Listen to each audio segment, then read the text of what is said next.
Good morning मित्रांनो, आज आपण जातोय गोमुख तपोवनला हिमालय ट्रेक करायला। तर आता आपण एक्झॅक्ट देहरादूनला सकाळचे 6 वाजले एका टेम्पो ट्रॅव्हलमध्ये बसू आणि गंगोत्रीला पोहोचू। चला।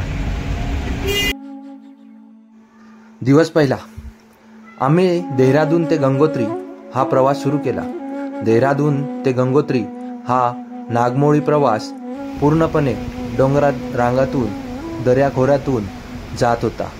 सुंदर सुबक अशी डोंगर, दुरून दिसणारा बर्फाच्छादित हिमालय, खळखळ करून वाहणारी नदी, असा हा सुंदर मनमोहक प्रवास जवळपास 8 ते 10 तासात पूर्ण झाला।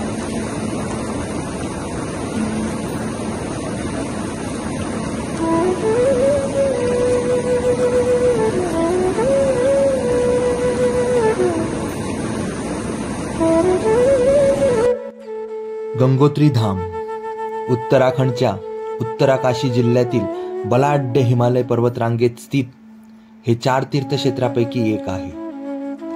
सध्याचे मंदिर 18व्या शतकाच्या सुरुवातीला गोरखा कमांडर अमरसिंग थापा यांनी बांधले होते। युगानुयुगे गंगा नदी नेहमीच शुद्धतेचा पवित्र स्रोत आहे आणि हिंदूंनी गंगाला नेहमी देवीचा दर्जा दिलेला आहे।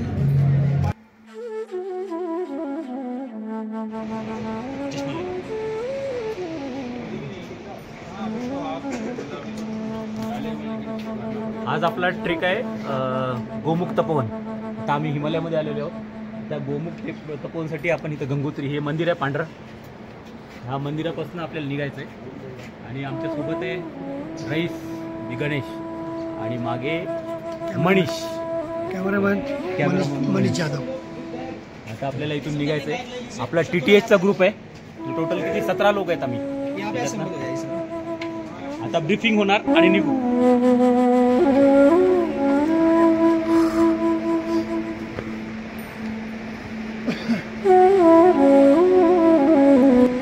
मित्रांनो, ट्रेक सुरू झाला।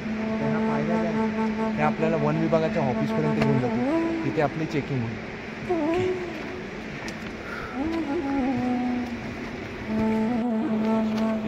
गंगोत्री राष्ट्रीय पार्क में आपका हार्दिक स्वागत है। तर मित्रांनो, आजचा दिवस दुसरा। आपल्याला गंगा मातेच्या मंदिरापासून चिडबासा गाठायचा आहे। त्याआधी आपल्याला मंदिरापासून सुमारे 2 किलोमीटरचा ट्रेक करून वन विभागाच्या ऑफिसपर्यंत पोहोचायचं आहे। वन विभागाच्या ऑफिसमध्ये आपली चेकिंग केली जाते, तिथे आपले कागदपत्र बघितले जाते, तिथे आपण परमिशन घेऊन मगच पुढे गोमुखचं दर्शनासाठी जाऊ शकतो।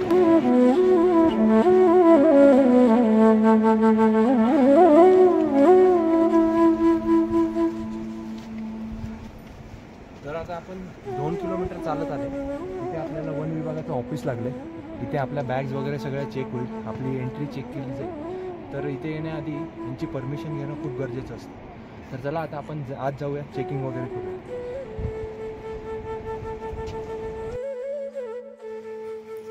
वन विभागाच्या ऑफिसला लागूनच खाली काही स्वामींचे मठ आहे, जिथे विविध प्रकारचे मंदिरं आहेत। ह्या मंदिरात जाऊन देवांचे दर्शन घेऊन आम्ही इथे असलेला सुंदरसा बगीचा न्याहाळला।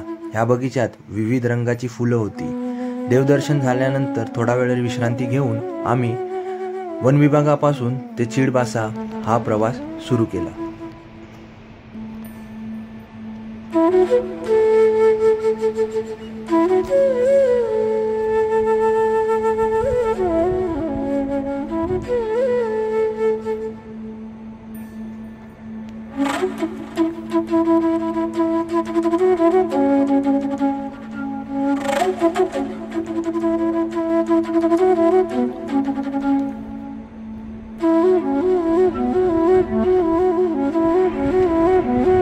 गंगोत्री ते तपोवन सुमारे 22 ते 30 किलोमीटर अंतर आहे।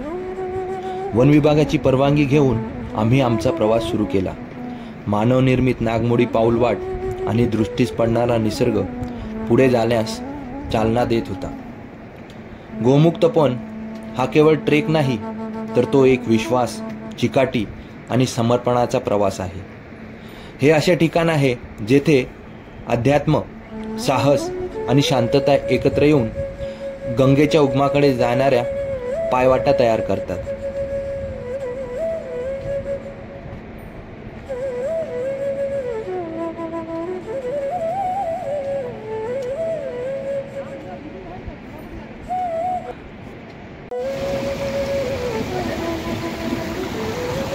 आणि खरं सांगायचं तर मित्रांनो, गंगा ही केवळ एक नदी नाही तर भारताचा आत्मा आहे.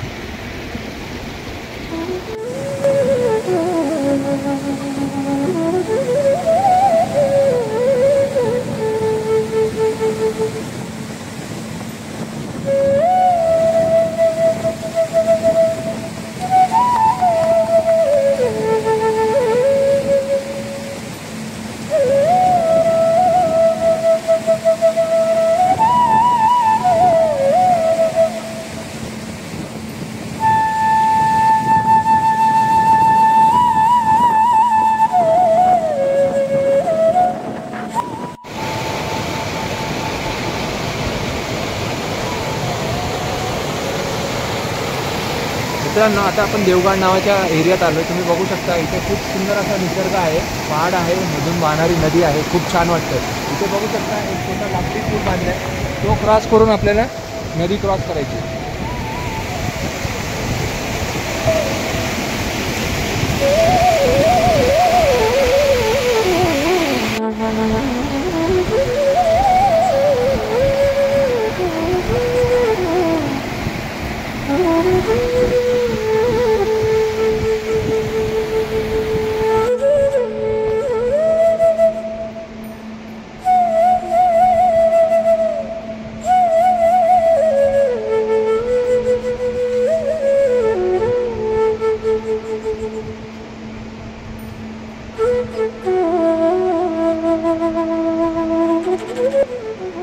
हळूहळू ही नागमोडी पाऊलवाट आम्हाला उंच उंच घेऊन जात होती.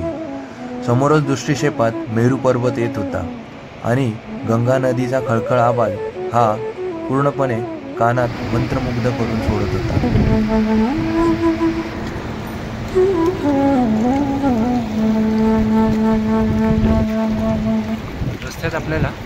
रस्त्यात आपल्याला असे नॅचरल स्ट्रीम्स लागतात, त्यातूनच पाणी भरतो आपण आणि पुढे जातो.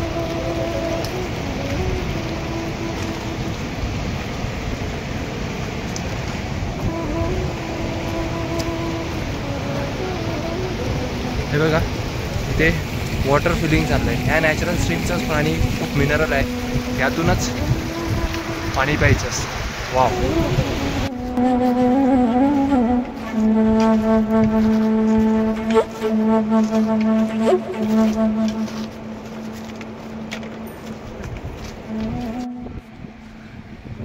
धाडसी अंतकरणांसाठी, निसर्गप्रेमींसाठी आणि जीवनातील असाधारण शोध घेणाऱ्या आध्यात्मिक साधकांसाठी हा ट्रेक आहे.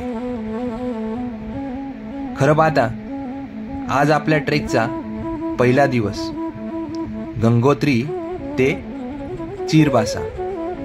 उंच उंच हिरवेगार चीरची झाडे, ज्याला आपण पाईन ट्री असं सुद्धा बोलतो, चकाकणारी नदी, तेजस्वी सूर्य आणि त्याचे सोनेरी किरण आणि स्वच्छ निळे आकाश, असा हा संपूर्ण देखावा एका सुबक चित्रासारखा भासत होता.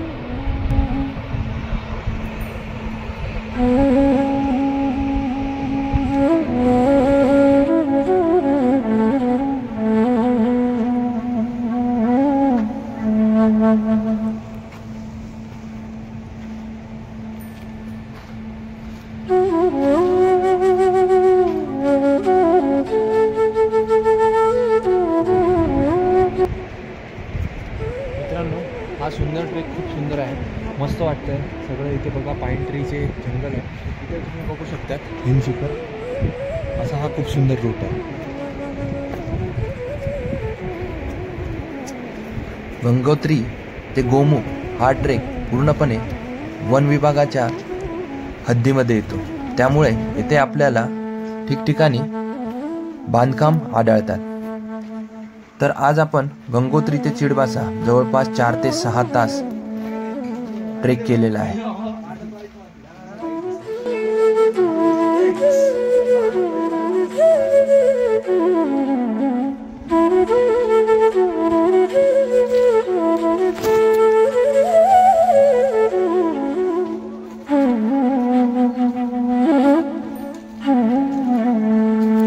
मित्रांनो, आता आपण चिडबासाला आलोय. इथे आपला कॅम्प लागणार आहे.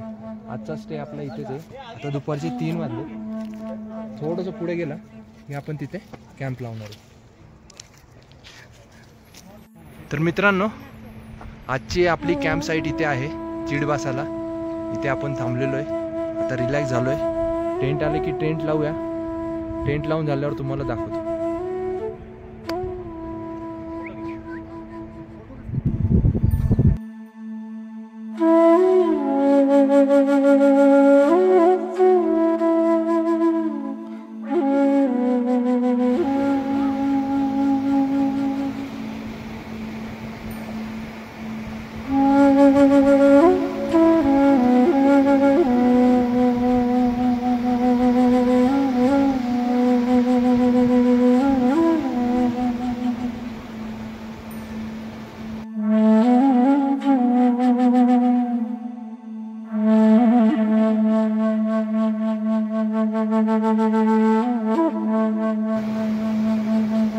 तारांकित आकाशाखाली एक वैभवशाली रात्र घालवल्यानंतर गंगेच्या उगमाची साक्षीदार होणे ही एक अविश्वसनीय अद्भुत अनुभूती आहे. हा मित्रांनो, आपला हा दुसरा दिवस आहे. हे सगळे डिसमेंटल झालेले आहेत. इथे सगळे टेंट वगैरे जमा झाले आहेत. हे आमचे कुक आहेत आणि काय पॉर्टर आहेत. इथे आमचं कॅम्प साईट होती. त्याच्या बाजूलाच गंगा आहे. आता आम्हाला दुसऱ्या कॅम्पवर जायचं आहे. तर आता 9 वाजलेत, निघूयात आता. चला.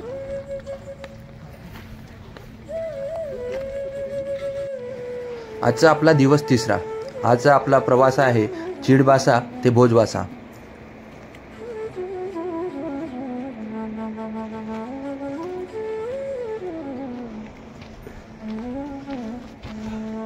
मित्रांनो, आज आपला डे 2 आहे ट्रेकिंगचा. आता आपण चाललो आहे चिडबासापासून भोजबासा. जवळपास 5 ते 6 किलोमीटरचं अंतर आहे. आज आपण कॅम्प साईडला लवकर पोहोचणार आहे. तर जाऊया भोजबासा.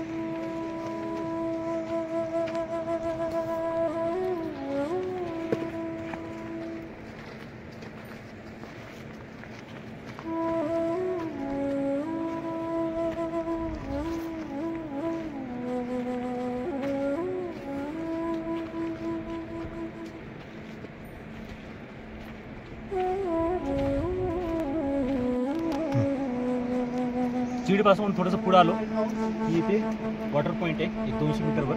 आणि ह्या साईडला 2 पीक आहेत बघा. नंदा 2 आणि त्या साईडला नंदा.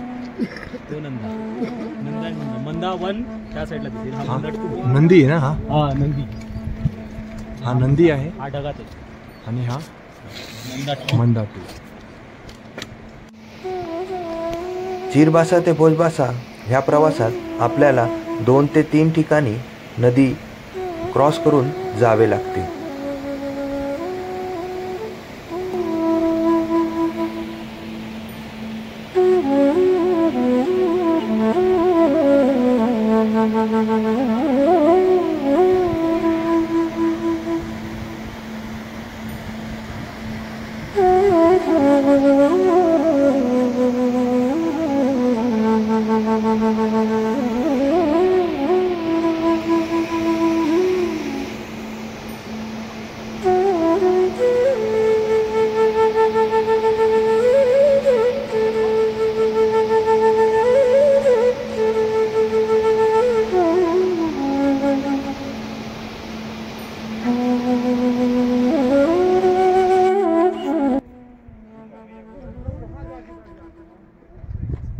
चिडबासापासून 2 किलोमीटर चालून आल्यानंतर आपण बघू शकता इथे बोल्डर पॅच आहे. आणि तिथे वरती जो दिसतोय तो चतुर्भुज म्हणून पीक आहे, जो 6000 मीटरपेक्षा जास्त आहे. तर आता इथे आम्ही रेस घेतोय.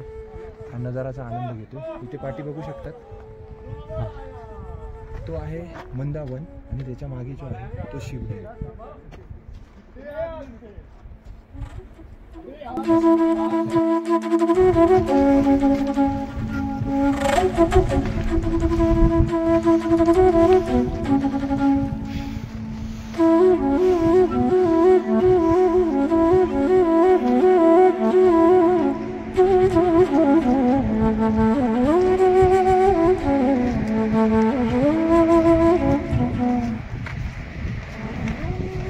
मध्ये असा रॉक पॅच आहे, तिथून दगड ढासाळतात, ते डोक्यावर पडू शकतात, म्हणून हेल्मेट घालून पुढे चालतो. सगळे लूज फोल्डर आहेत. हा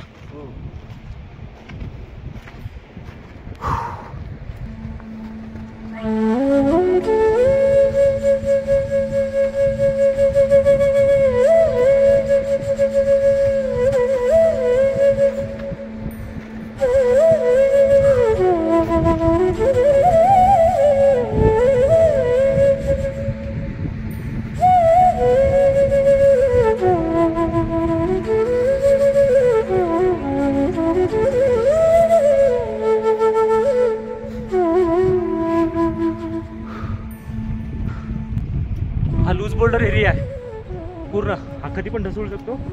हेल्मेट जरुरी आहे आणि गॅप पाहिजे 1-1 मीटरचा.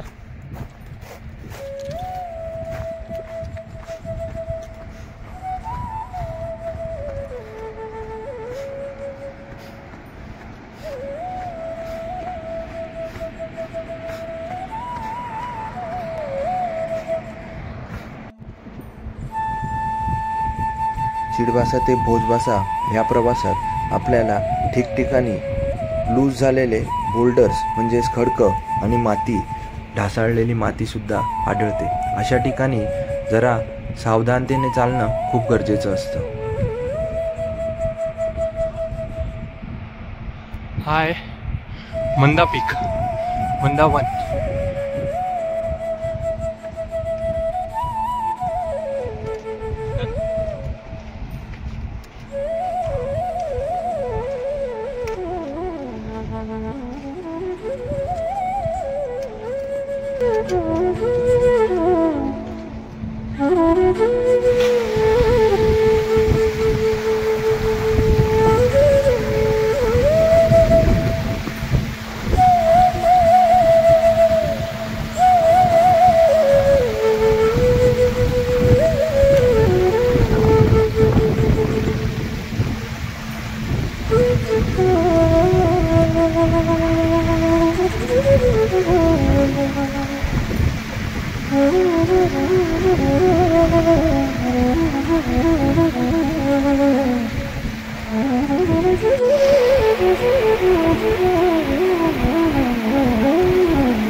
वाटेत आम्हाला असं शिवलिंग लागलेलं आहे. हे शिवलिंग खूप सुंदर आहे. इथे बघू शकता ग्लेशियर आहे.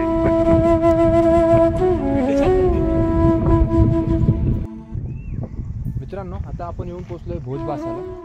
तुम्ही बघू शकता त्या साईडला आपण आता टेंट लावणार. आजचा स्टे आपला इथे, नंतर ट्रॉलीने क्रॉस करून आपण गोमुखकडे जाणार. तर चला जाऊया, टेंट लावूया. तर असा हा अगदी 2 ते 3 तासाचा प्रवास करून आम्ही भोजबासाला येऊन पोहोचलो. इथे कॅम्प लावून आम्ही रात्री इथेच रेस्ट केला.